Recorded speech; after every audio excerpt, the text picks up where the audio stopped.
Good morning friends. તમને એમ દેખાશે કે તરત જ મરચાંનું આ કાપેલું કચરો કેમ બતાવ્યું, પણ આજની જે મારી આઈટમ છે એ બહુ જ સરસ છે.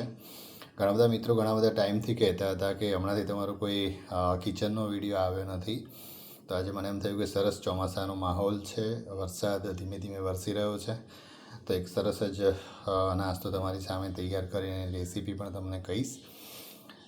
ભોલા મરચાં અને એકદમ પાતળા મરચાં, એની વચ્ચેના જે મરચાં આવે છે એ મરચાં લેવાના, એને આ રીતે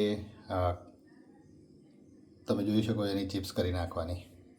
પહેલાં મેં તમને બતાવ્યું કે આ બધા જેમાંથી બીજ જે છે અથવા તો ખરાબ થઈ ગયેલો કોઈ ભાગ કદાચ હોય તો એ કાઢી લેવાનો, અને પછી એને સરસ આ રીતે જેટલા બને એટલા પાતળા કાપી નાખવાના.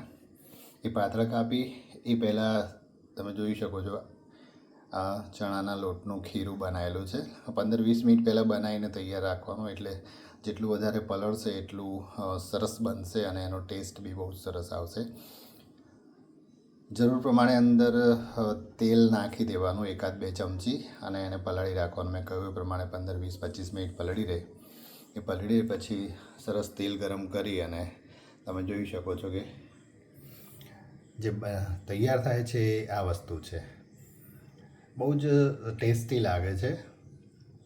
એની સાથે તમે ટોમેટો કેચઅપ પણ લઈ શકો, ઝીણી ઓનિયન કાપીને પણ લઈ શકો, અને ચા હોય તો તમે જાણી શકો છો કે ચોમાસામાં ચા અને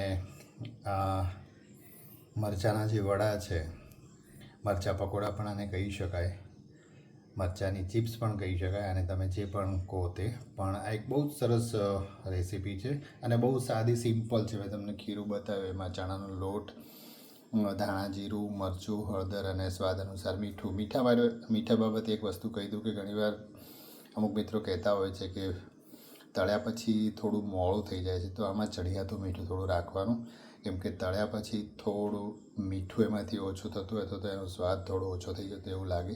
એટલે ચડિયાતું મીઠું હોય તો તમને આ ક્રિસ્પી અને ટેસ્ટી લાગશે. આશા છે કે તમને આ ચોમાસાનો વિડીયો ગમ્યો હશે. ઘેર ટ્રાય કરજો, બહુ સરસ બને છે, અને કમેન્ટ કરજો કે તમને આ નાસ્તો કેવો લાગ્યો. શુભ સવાર, શુભ મોન્સૂન. ધન્યવાદ. ડૉક્ટર નિશાદ ઓઝા.